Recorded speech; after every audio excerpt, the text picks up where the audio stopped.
I hear when I work with business owners and their teams. How do I get people to be more engaged? It's just really frustrating. They're kind of off on their own. You know, and Gallup said 50% of people are actively seeking other jobs. That was 2022. That is still present now.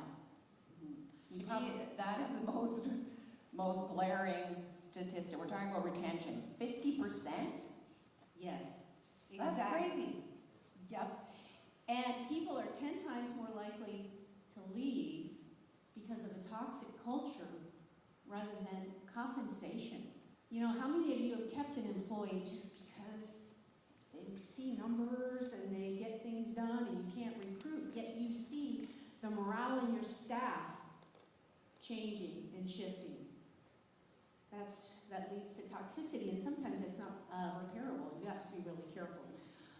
And then, really, I'm having trouble seeing with my glasses, by the way.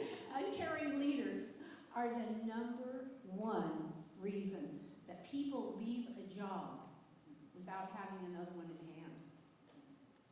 It just shows the connection. And the last, really, 30%. So if you lose somebody, it costs you 30% plus their salary in order to fill that position again. That's costly. It's much more cost effective to retain than to recruit and hire. Yeah, exactly.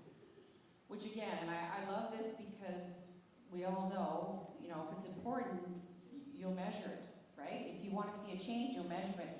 They're researching culture and measuring it. It's that important for you to know. So pay attention to those numbers as we go through.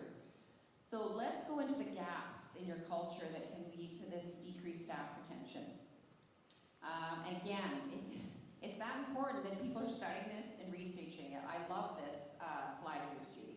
Yeah, this is really cool because connection to culture drives personal and professional health. We're all talking about that, those who talked about your culture.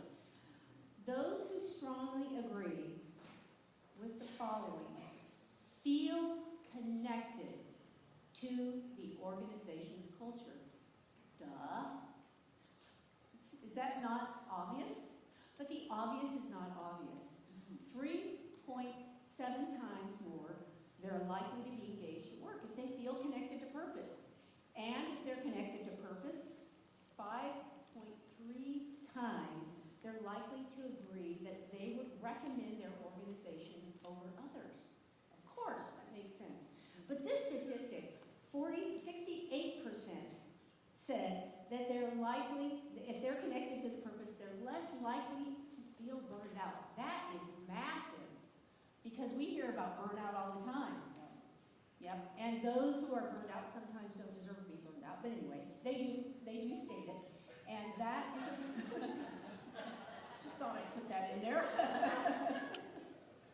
But that's a really critical component. 55% says they're less likely to look for another opportunity. So if the message here, if they are connected to the core purpose of your business, and you understand as an owner what it is, then you're well beyond some other people.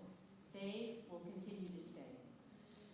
And I want you to really think, like reflect as you're sitting there. I hope the wheels are turning and you're thinking about your business. You're identifying, oh, Bob is like, he's really like that, but this person's not.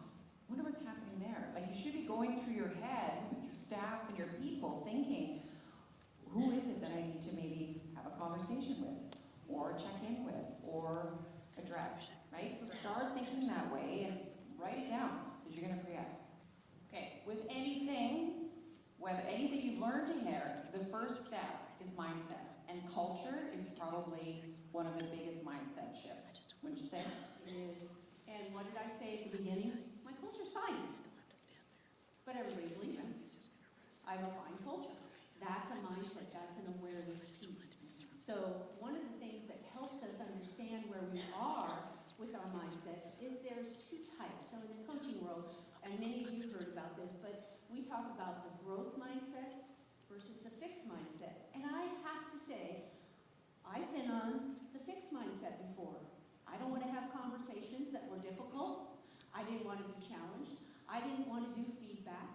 Those are all things in this slide that lead to a fixed mindset and stagnate where you're at. But a growth mindset, being aware of liking challenges, taking those to opportunities, making sure that you have conversations that are difficult with your staff. Who wants to have a difficult conversation? We don't like it. But if you know how to have them, it makes it really simple and easy. So these are two different mindsets, but the growth mindset is really where it starts. You've got to be aware of what's going on, and you have to be willing